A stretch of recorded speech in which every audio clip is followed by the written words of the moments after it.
What's good, y'all? Welcome back to Believe in Miami Heat, brought to you by the Believe Network. As always, I'm your host, Anthony DiNardo. Not live today on the YouTube because I'll very likely be live on Saturday. So come over to the YouTube side if you're not here already. Make sure to subscribe and hit the bell because when I go live, you can actually comment your questions and get them answered live on the podcast. It's a really fun, interactive thing that we do. So if you're not already over here or don't got that bell or not subscribed, go ahead and do that because it does help your boy out a lot. Anyways, all that being said, I wanted to come over here and kind of share my thoughts on the first half of the season. That being said, I understand that, well, technically, it's been more than a half of the season. They've played more than 41 games, but you understand after the All-Star break, that's when everyone really starts trying. So everything that I'm saying about the first half and all these players, that could completely change going into the second half of the season. And the Miami Heat do play tonight. Finally, it's at 10 p.m. So it's a late one. And of course, there's nothing I'd rather spend my Friday night doing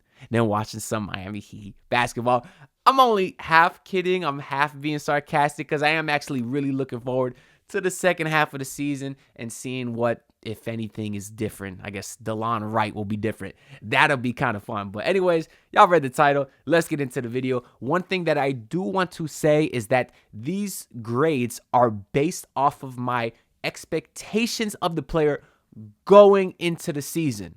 So if I thought a player was going to be ass and they were ass, I'll probably give him like a C or something, just because, like I said, this is based off my expectations of that player. So if I give Jimmy Butler a B and I give Jaime Jaquez an A, I'm not saying that Jaime Jaquez is better than Jimmy Butler. Okay, we got that out the way.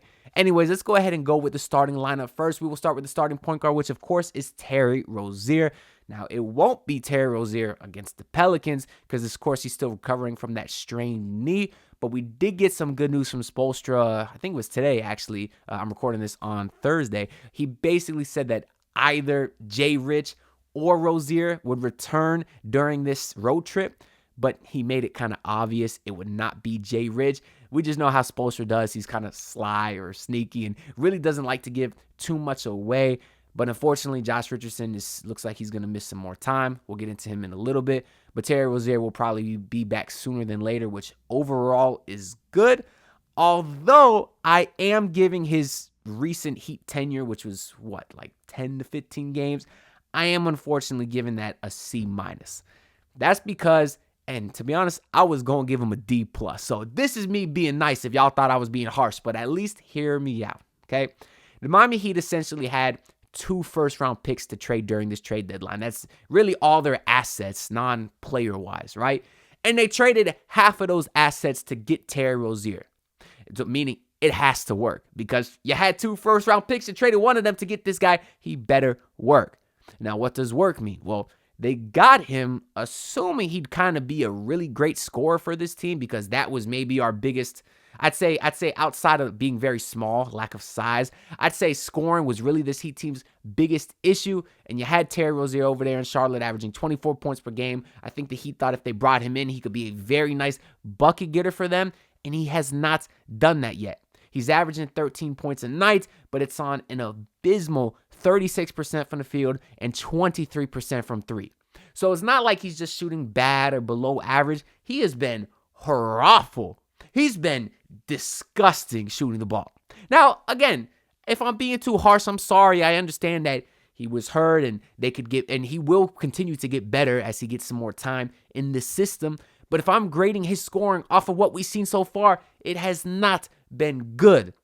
And on top of that, they brought him in during a 3 or 4 game losing streak, thinking that shaker will be enough to fix it. It wasn't. They lost like another 3 or 4 games in a row after getting him. And then some of their best games, which is the Milwaukee game to close it out, before the All-Star break, that was without Terry Rozier anyways. So I don't really feel like there's been a direct impact or at least a direct positive impact between Terry Rozier and this team. And for that reason, I'm giving him a C-. Now, the only reason I did go up from a D+ is because his playmaking has actually been very nice. He was one of the best pick and roll players or pick and roll passers in the league when he was with Charlotte. We haven't seen too much of that with Miami yet. You've seen some with Bam. I'm not saying we haven't seen it. I would just like to see a little bit more. But his numbers overall are very good. I'm going to be pretty much rounding up or rounding accordingly for stats this whole video. And if you do, Terry Rozier is basically averaging 6 assists and 1 turnover a game, which is phenomenal from the playmaker position. Now, I think a lot of his struggles could be considered or contributed to the fact that he's starting alongside Tyler Hero, who's a very similar player. I still think that fit is a bit awkward. But that does lead us into our next player, which is Tyler Hero, who I know everybody thinks that I'm going to give him the lowest tier here we have here is Drew Smith. We won't get into that later. I know everybody thinks that I'm going to be hateful or shameful because somehow I'm the biggest Tyler Hero hater on the internet outside of Royal A. Shepard. But that's not true. I like Tyler Hero. And for that reason, I'm going to go ahead and give him a B-, which I get is one of the lower tiers on here. But I still think a B- is fair. The reason I'm going with the minus, I guess, here is because there hasn't really been a major improvement since last season. And I'm talking on the first half of the season as a whole. Because obviously, the last couple weeks, Tyler Hero has been very good. He said that he would take on a role as more of a playmaking type. We have seen that. I love what I've seen from him as a facilitator role. But again, it's just the last 2 weeks. I'm judging him based off the whole first few months of the season as a whole. And the efficiency has been relatively the same from the field. Now, one place where he has stood out is from that three-point line. He's almost at 40% on high volume. He has been amazing shooting the ball this year, and his efficiency has gone up, a lot since last year in that department. But that's really been the only improvement there. On the season as a whole, he's still averaging 21 points per game, 4 assists, 2 turnovers, and the percentage was 44%. So again, very same as last year. I was hoping to get a jump from Tyler. You saw it for the first few weeks to start the season, but then he had the ankle injury and really wasn't great for a long period of time after that. I personally don't love his fit in that starting lineup with or without Terry Rozier, just because I feel like he's doesn't fit with Jimmy and Bam all that well. He takes a lot of shots away from those guys, which I personally don't like. And then if you compare his fit with Duncan Robinson, it's really night and day. We see anytime Duncan Robinson starts or gets a lot of burn, he is incredible, particularly playing off those other guys. The cohesion is just so much better. So I don't love Tyler Hero's fit in the starting lineup. I've made that very clear across several videos. I don't think that's his fault. That's obviously on Spoelstra. But still, I think Tyler Hero's had a really nice season overall. So I personally think that B- is fair. We're going to go ahead and go next to Jimmy Butler, who we know will always coast in the regular season. That being said, I'm giving him a B+ because I think he's been fine. During the losing streak, I didn't like how it took him so long to get it going. But once he did get it going, you can still see that he's unstoppable. There's a lot of Heat fans freaking out that, this might be it. This is the end of Jimmy Butler. And I say, have you never watched Jimmy Butler play basketball before? Again, I wish Jimmy would pick and choose his spots a little bit better, because what good is playoff Jimmy if you don't get to the playoffs? But I think he knows his body well enough to know when he has to try, to know when he has to go hard, and then other nights where he does have to coast. And I understand he gets paid a lot of money, so to see him coast is annoying. But if that's what he has to do to become God, the second coming of Michael Jordan in the playoffs, then I'll take it. And this season, Jimmy Butler's averaging 20. I wrote 2 points per game in my notes. I think it's like 21 points a night with 5 assists, 6 rebounds, 50% from the field. And just like Tyler Hero, one noticeable improvement is that 3-point shooting. 44% from Jimmy Butler from 3 is by far the highest 3-point percentage he's had since joining the Miami Heat. And the attempts aren't huge, but you're seeing him take 1 to 2 a game. Of late, he's been taking closer to 3 to 4. Love that from Jimmy Butler, and obviously come playoffs, we know that 3-point shooting somehow magically kicks in, and it makes him such a better player. So I'm happy with Jimmy. It's sort of what I expected. I'll go ahead and give him a B+ here.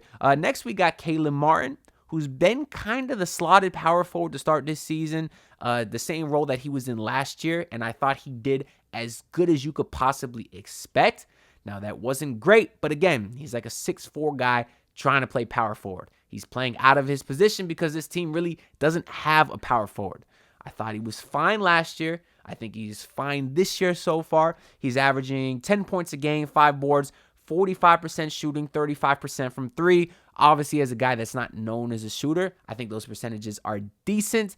But that being said, I was a little bit tricked after the playoff run last year. I thought he would develop like more or become, noticeably improved on the offensive side. He hasn't. So for that reason, I'm going to go ahead and give him a B- here as well, because I like the season he's having, but I did think maybe he was going to take at least a slight leap, and we really haven't seen that. But the Caleb Martin from last year is still a really good player. So I am generally happy with him overall.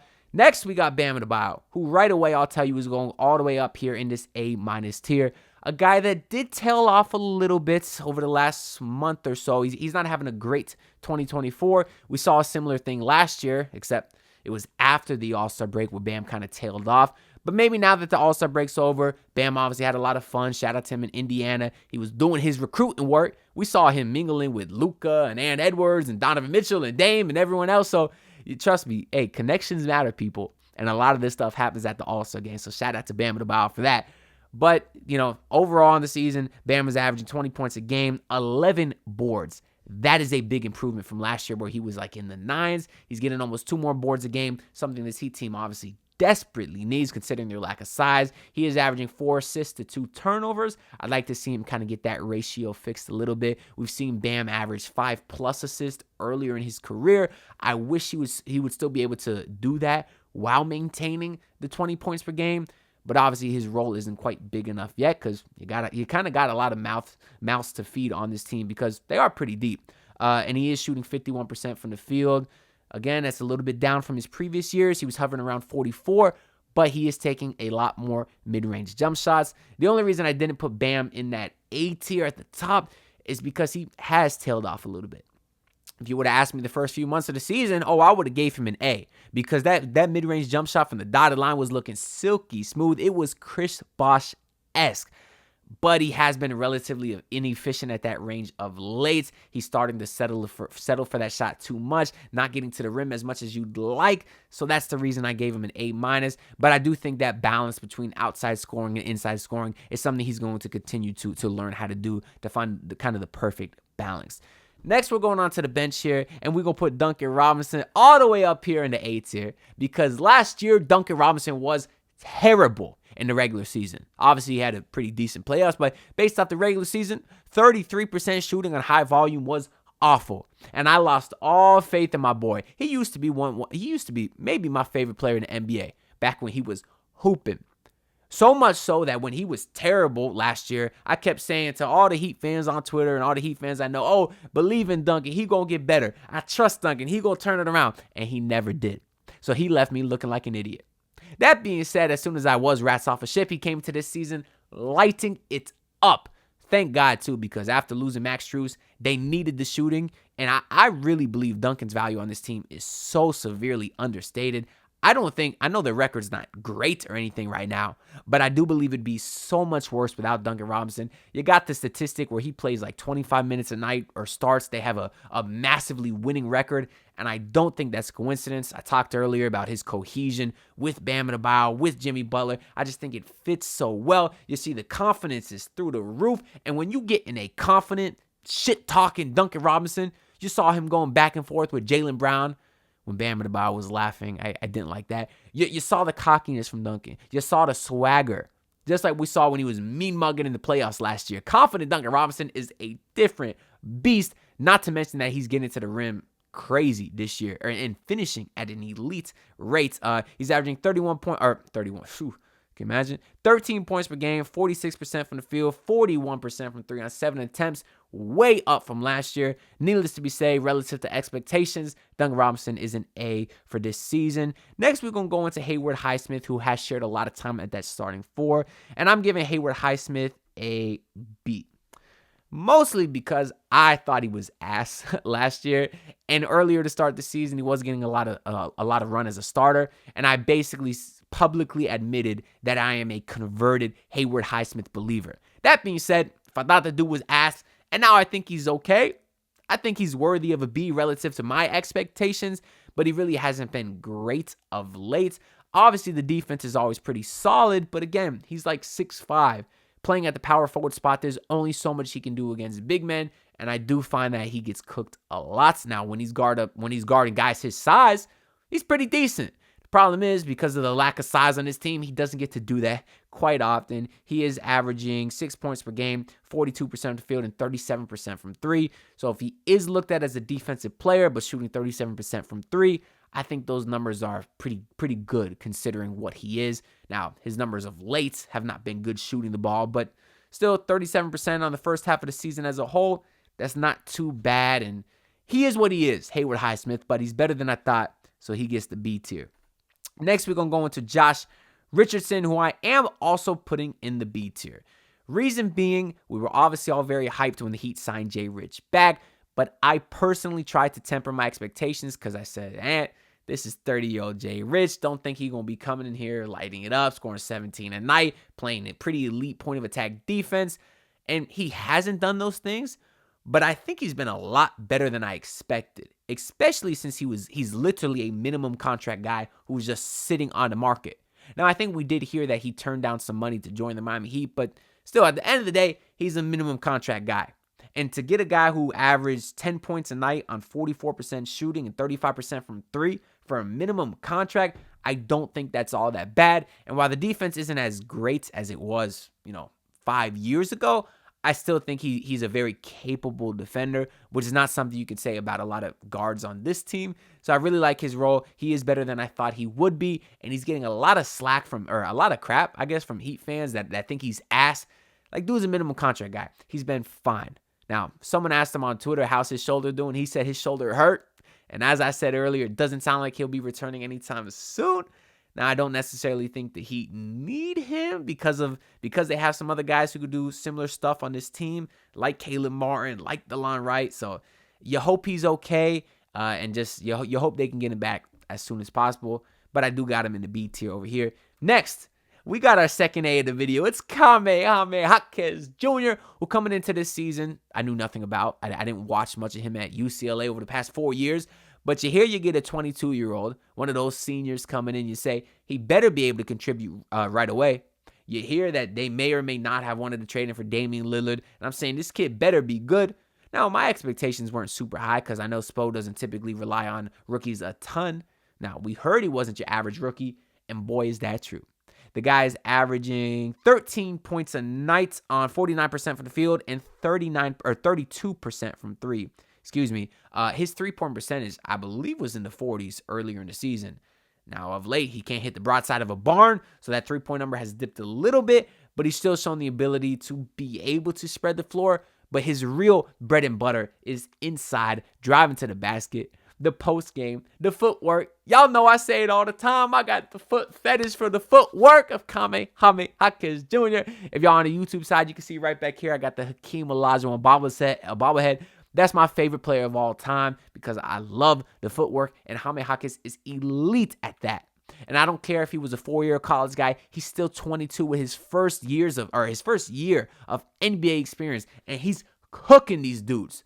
Back earlier this year when Jimmy Butler was out and Jaime was the starter, he was helping carry this team to wins. Not carry, but he had a pretty substantial role. You know what I'm saying? And then he had the groin injury, and he's kind of been bad since, I'm not going to lie to you. But I'm just going to assume that he's still recovering from that. And when we do he does get this all-star break, even though he was in the dunk contest, which I think he did fine, by the way. I don't think he embarrassed himself. I mean, Jaylen Brown embarrassed himself, but we're not really here to get a tangent going on that. But I do hope that Jaime Jaquez will be a little more comfortable in the second half of the rookie season. Maybe he was also hitting a rookie wall, and I just think this rest overall can help him. But if you judged him pretty much everything before that groin injury, he was awesome, especially since I didn't have that much expectations going in just because I didn't know him. And for that reason, I'm putting him in the A tier. Next, I got Kevin Love, who I'm going to put all the way here at a B+. Maybe that's a little high, but going into this year, I didn't have huge expectations for him just because I didn't really think he was going to be a starter. Now, he did start for a little bit, and he's not a starter. I figured he'd be a guy that played 15 minutes a night, and he is. But lo and behold, his impact in those 15 minutes I thought has been very, very good. His defense is obviously not great, but his ability to stay in the lane and draw charges, which hypes up the team. His ability to get rebounds. He's getting 6 rebounds a night. And again, this is on 15 minutes. He's also giving you 9 points on 44% shooting and 35% from three. Now, that's the only reason I didn't give him an A, just because as a guy that primarily takes threes, you'd like to see him be a little bit higher than 35%. We know he's capable of that. But overall, the 15 minutes he's giving you a night, I felt like have been super impactful because he just makes winning plays. He's one of those guys. And come playoff times, I think his IQ, his championship pedigree, and his ability to get in the lane and draw charges on Giannis, I think will help a lot. And for that reason, I give Kevin Love a B+, just because he's been better than I thought. And in 15 minutes a night, I think he's doing work. Next, we got Nikola Jovic. I hope this isn't controversial, but I'm going to give my boy a B-. The reason being is because I didn't have a lot of expectations for Nikola Jovic coming into the season. But as a guy that shown flashes last year, I was hoping that he'd get somewhat of a bigger role going into this season. And you could argue he has, but you could also argue he really hasn't had a role at all. There was a 10-game stretch earlier this season where I think he started like almost every game or most of those games when guys were hurt. And he was fine, a little inconsistent, not great around the rim offensively, but you saw the offensive flashes of him pushing pace, passing the ball, hitting the three. But then once guys get healthy, he wasn't playing. And I kind of wish that he could be a stable part of the rotation. He very likely may be going into the second half of the season. A lot of Heat fans are speculating that he may continue to start once Jimmy Butler returns, which I do believe he is versus the Pelicans, but that remains to be seen. But in the first half of the season, I get it, Heat fans, you loved him and all those plays, and when he started, it was a lot of fun, but he really wasn't a contributing member to this team for most of the first half of the season. But when he did play, he wasn't bad most of the time. So for that reason, I am putting him in the B-. He's averaging 6 points per game, 4 rebounds, 2 assists, 43% from the field, which is not great, but 45% from three, which is great. So again, that kind of tells you he's not great around the rim. But again, he's 20 years old. The things that he needs to work on are very clear. And I do love Jovic. I think he'll be a great player one day. But based on my expectations, I got him at a B- over here. Next over here, we're going to the first backup big, Thomas Bryant, who people are not going to like this one either, but he going in the same tier as the rest of these guys. Now, if you're a Heat fan and you just scroll to the end of the video and you see these guys in this list, you're probably very confused. How the hell is Tyler Hero on the same tier as Thomas Bryant? But again, it's relative to my expectations. I did not think Thomas Bryant was going to be good because he was sitting on the market for waiting for someone to pick him up. He was on the Denver Nuggets when Nikola Jovic hurt, and they were playing DeAndre Jordan's old can't-shoot bum ass over him. So that told me that Thomas Bryant was not that good a player. They paid him a minimum contract because I thought he wasn't that good a player. He's out of the rotation for most of the part because he's not that good a player. But when he comes in, he hustles hard. He's shooting 57% this season, only 4 points a game and 3 rebounds. But again, the limits are limited. And to be honest, I was comparing him to guys like Dwayne Dedmon and Cody Zeller. I thought he was going to be comparable to them. And he has been much, much better in my opinion. Although he hasn't been great, he's been much better than those bums. So for that reason, I got him in a B- tier. The other backup big, Orlando Robinson, pretty similar. Everything I said about Bryant, you can also say about Orlando. Also averaging 4 points and three boards a game, 51%. Has only played 24 games now. He's been in the G League a little bit too, dominated over there. And personally, I think I do like Orlando Robinson better than Thomas Bryant. But as far as their impact in the first half of the season, it's the same. Both those guys have had a few moments here and there where they've played well or had a nice stretch. Overall, I didn't really expect much from them, but they're also not great players. So I got them in a B- tier. And after that, we finally have DeLon Wright, who I'm just going to give an I now for incomplete. I was going to rank him somewhere based off his Washington time, but we'll give him an I. But it is a pickup that I'm very excited about. I dropped a reaction video to him when it happened a few days ago. Now, because I was excited, I may have said he's an amazing player and all this stuff.